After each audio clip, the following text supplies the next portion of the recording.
the most powerful man in show business, was on his knees in a parking lot outside the Beverly Hills Hotel at 11:30 p.m. on June 14, 1963, begging for forgiveness from a man who had never asked him for anything. Frank Sinatra, the chairman of the board, the man who could make presidents sweat and mob bosses smile, was pleading with Deana Martin like a child who had broken his mother's favorite vase. The rain was starting to fall, soaking through Frank's $1,000 tuxedo, but he didn't move. He couldn't move, because for the first time in his adult life, Frank Sinatra understood what it meant to need someone more than they needed him. What had brought the most feared entertainer in America to his knees wasn't a business deal, or a romantic entanglement, or a career crisis. It was something far more devastating, the realization that he had crossed the one line Deana Martin would never allow anyone to cross. Frank had disrespected Dean's family, and in Dean's world, that was an unforgivable sin that no amount of fame, friendship, or shared history could excuse. The Beverly Hills Hotel's crystal ballroom was transformed into a fairy tale setting for Deana Martin's wedding to actor Terry Melcher. White roses and gardenias filled every corner of the room, their perfume mixing with the scent of expensive champagne and the subtle cologne worn by Hollywood's most powerful figures. Crystal chandeliers cast warm light over tables filled with the entertainment industry's elite directors, producers, stars, and power brokers who had come to celebrate the marriage of Deana Martin's beloved daughter. Deana was Dean's pride and joy, the apple of his eye, the one person in the world who could make the king of cool show genuine emotion in public. At 24, she was beautiful, intelligent, and possessed of the same natural charisma that had made her father famous. More importantly, she was kind, unspoiled by the privilege of growing up as Hollywood royalty, and deserving of a perfect wedding day that would remain a beautiful memory for the rest of her life. Dean had spared no expense for his daughter's special day. The guest list read like a who's who of American entertainment. The menu featured delicacies flown in from around the world. A full orchestra provided music for dancing, while photographers captured every moment for posterity. Everything was perfect, elegant, and designed to give Deana the wedding of her dreams. Frank Sinatra had been invited not just as Dean's Rat Pack partner, but as a family friend who had watched Deana grow up from a child into a young woman. Frank's presence at the wedding was both an honor for the bride and groom and a sign of the deep bonds that connected the Sinatra and Martin families. When Frank RSVP'd yes to the invitation, everyone expected him to be charming, entertaining, and appropriately respectful of the occasion's significance. What they got instead was a master class in self-destruction. Frank arrived at the Beverly Hills Hotel 3 hours before the ceremony was scheduled to begin, already showing signs of having spent the afternoon with a bottle of Jack Daniels. His tuxedo was impeccable, his hair perfectly styled, but his eyes had the glassy shine that came from liquid courage consumed in dangerous quantities. Those close to Frank knew the warning signs, the forced smile that didn't reach his eyes, the slightly too loud laughter, the way he stood just a little too close to people when he spoke. The problem was that Frank Sinatra drunk was a completely different creature from Frank Sinatra sober. Sober Frank was charming, professional, capable of reading a room and adjusting his behavior accordingly. Drunk Frank was unpredictable, volatile, and prone to saying exactly what he thought regardless of the consequences. On most nights, in most venues, drunk Frank was manageable because everyone around him was either on his payroll or afraid to challenge him. But Deana Martin's wedding wasn't most venues, and Deana Martin wasn't most people. The first sign of trouble came during the cocktail hour, when Frank decided to regale a group of guests with an increasingly inappropriate story about a recent romantic conquest. The story involved explicit details, crude language, and a married woman whose husband was standing less than 10 feet away. Dean, who was circulating among his guests and ensuring everyone felt welcome, noticed the uncomfortable expressions on people's faces as Frank's voice carried across the room. Dean approached the group with his trademark easy smile, but those who knew him well could see the tension around his eyes. He placed a gentle hand on Frank's shoulder and leaned in close, his voice too quiet for others to hear. "Hey Frank," Dean said, his tone friendly but firm. "Maybe save the war stories for later, huh? This is Deana's day." Frank looked at Dean with the kind of bleary-eyed confusion that comes from trying to process criticism through an alcohol-induced fog. For a moment it seemed like he might take the hint and moderate his behavior. Instead, he clapped Dean on the back with unnecessary force and laughed too loudly. "Relax, Dino," Frank said, his voice carrying across the room. "These people need to loosen up. This party's deader than a mob snitch." The comment landed like a stone in a still pond, creating ripples of discomfort that spread throughout the room. Several guests exchanged glances, unsure whether Frank was joking or genuinely oblivious to how inappropriate his behavior was becoming. Dean maintained his smile, but his jaw tightened almost imperceptibly. "Just dial it back a notch, okay?" Dean said quietly, for Deana. Frank nodded enthusiastically, but his definition of dialing it back proved to be very different from everyone else's. During the ceremony itself, Frank provided a running commentary of whispered remarks that were just loud enough to be distracting, but not quite loud enough to justify a direct confrontation. When the minister asked if anyone objected to the union, Frank stage whispered, "I object to the catering. Where's the pasta?" Dean stood at the altar, watching his daughter exchange vows, trying to focus on the joy of the moment, while simultaneously monitoring Frank's behavior like a parent watching a misbehaving child. Every inappropriate comment, every unnecessary laugh, every attention-seeking gesture was another needle of irritation piercing through what should have been pure happiness. But Frank was just getting started. The real disaster began during the reception dinner, when Frank had somehow managed to consume enough additional alcohol to push himself from merely inappropriate into actively destructive territory. He had commandeered the microphone from the master of ceremonies and launched into what he apparently thought was an entertaining impromptu performance. What started as a supposedly heartfelt toast to the bride quickly devolved into a rambling, stream-of-consciousness monologue that touched on Frank's various grievances, romantic adventures, and opinions about everyone in the room. He made crude jokes about marriage, inappropriate comments about Deana's appearance, and increasingly personal observations about the other guests' private lives. The room fell into the kind of uncomfortable silence that occurs when people realize they're witnessing a train wreck, but are powerless to stop it. Deana's face showed a mixture of embarrassment and hurt, as her special day was being hijacked by a man who was supposed to be celebrating her happiness. Terry Melcher, the groom, looked like he was considering whether tackling Frank would cause more or less of a scene than letting him continue. Dean Martin stood at his table, his hands gripping the edge so tightly that his knuckles had gone white. For 30 years, Dean had watched Frank Sinatra get away with behavior that would have ended other people's careers because Frank's talent and power made him seemingly untouchable. Dean had made excuses, provided damage control, and covered for Frank's worst impulses because that's what friends did for each other in their world. But this was different. This wasn't a nightclub, or a recording studio, or a movie set where Frank's antics were part of the show. This was Dean's daughter's wedding day, a sacred moment that was supposed to create beautiful memories for his family. And Frank Sinatra, in his selfish, drunken narcissism, was destroying it.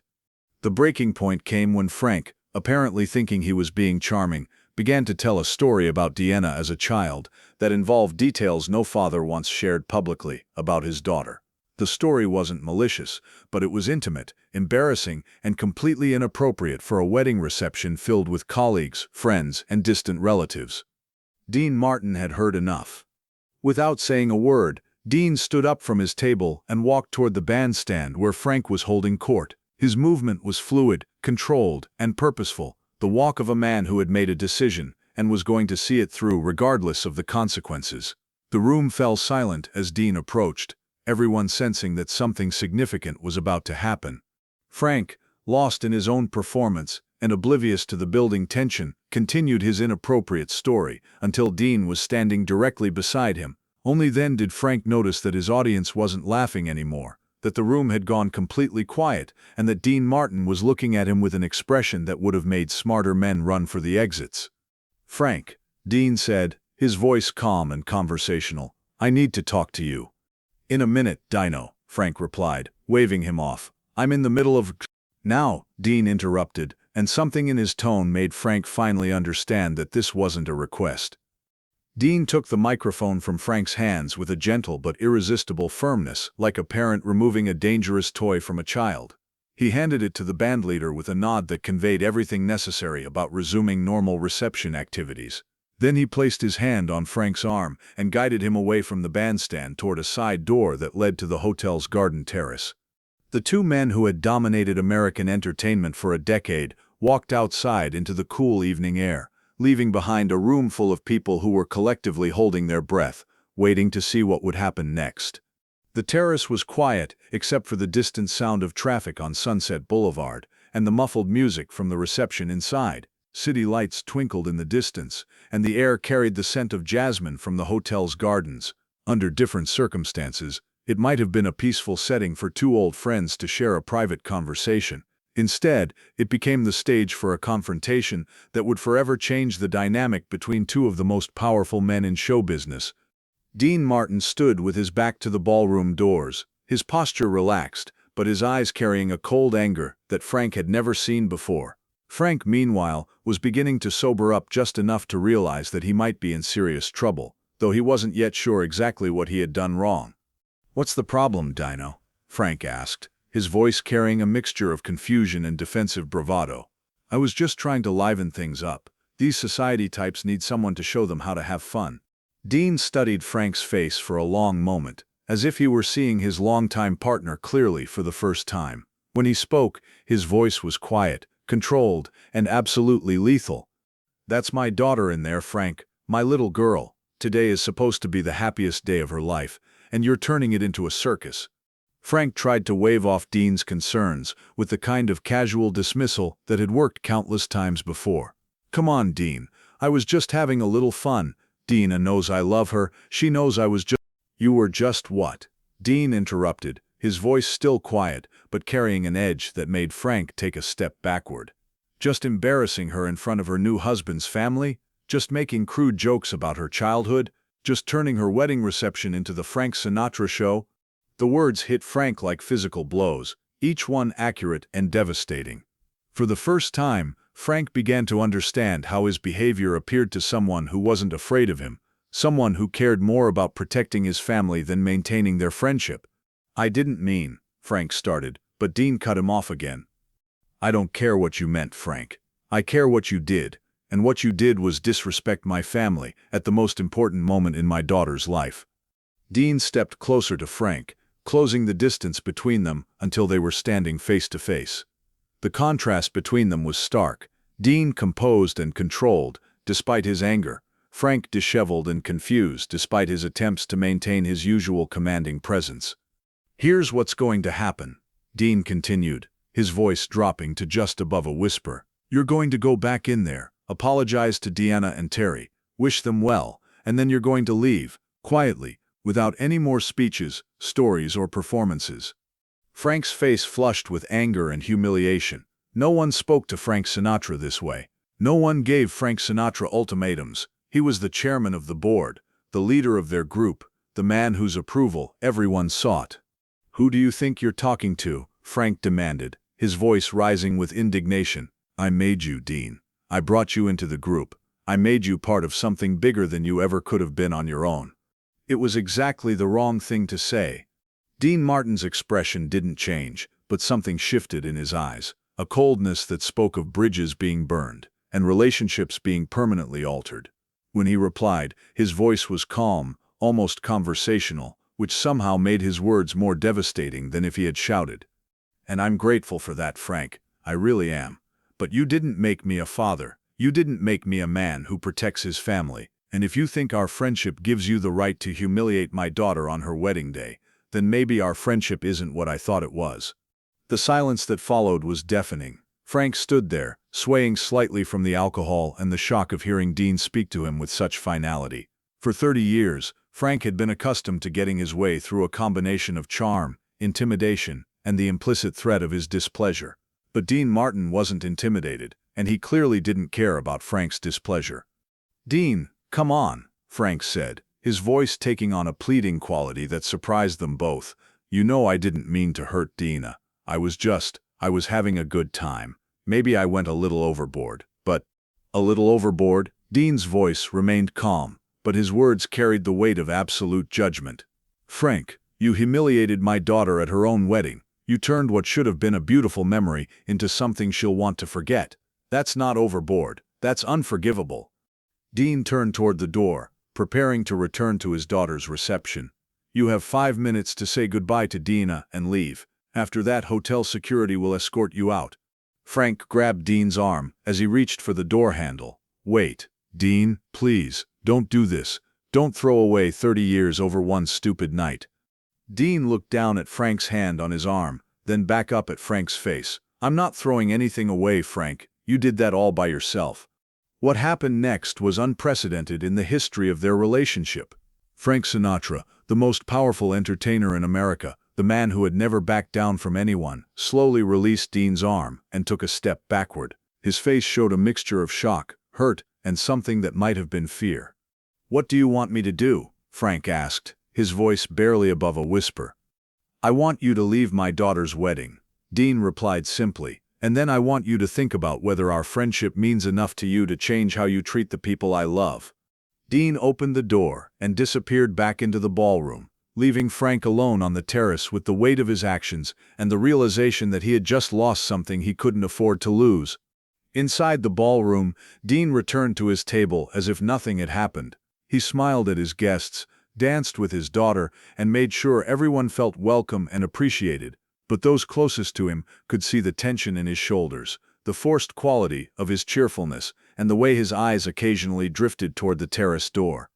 Frank Sinatra re-entered the ballroom 5 minutes later, moving through the crowd like a ghost. He approached Deana and Terry at the head table, said something brief and quiet that made Deana nod graciously, and then left through the main entrance without speaking to anyone else. The reception continued without incident, but everyone who had witnessed Frank's earlier behavior and his subsequent departure understood that something fundamental had changed in the relationship between two of entertainment's biggest stars. Outside in the hotel parking lot, Frank Sinatra sat in his car for nearly an hour, staring at the building where his best friend's daughter was celebrating the happiest day of her life without him. The rain that had been threatening all evening finally began to fall, pattering against his windshield like tears. It was there, in that parking lot, that Frank Sinatra experienced something he had never felt before: genuine remorse combined with the terrifying realization that his actions had consequences even for him. Deana Martin wasn't an employee who could be fired, a critic who could be ignored, or a rival who could be destroyed. Dean was his friend, his partner, and the one person whose respect Frank had always been able to count on. Now that respect was gone, and Frank understood with crystal clarity that he was the only one who could earn it back. The reconciliation, when it came, was unlike anything Frank had ever experienced. 3 days after the wedding, Frank appeared at Dean's Beverly Hills home carrying a huge bouquet of flowers for Deana and a handwritten letter of apology that was both humble and heartfelt. Dean let him in, listened to his carefully rehearsed speech about remorse and friendship, and then did something that shocked Frank to his core. Dean forgave him, not immediately, not easily, but completely. The condition was simple: Frank's behavior around Dean's family would be impeccable from that moment forward, or their friendship would be permanently over. Frank agreed without hesitation, and he kept his word. In the years that followed, Frank Sinatra treated Dean's family with a respect and consideration that surprised everyone who knew his usual temperament. At family gatherings, Frank was charming but restrained, entertaining but appropriate, always mindful that he was a guest in Dean's world rather than the star of his own show.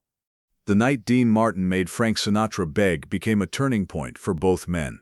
Frank learned that even he had limits, that some relationships were too precious to sacrifice to ego and self-indulgence. Dean learned that true friendship sometimes requires the courage to risk everything in order to protect what matters most.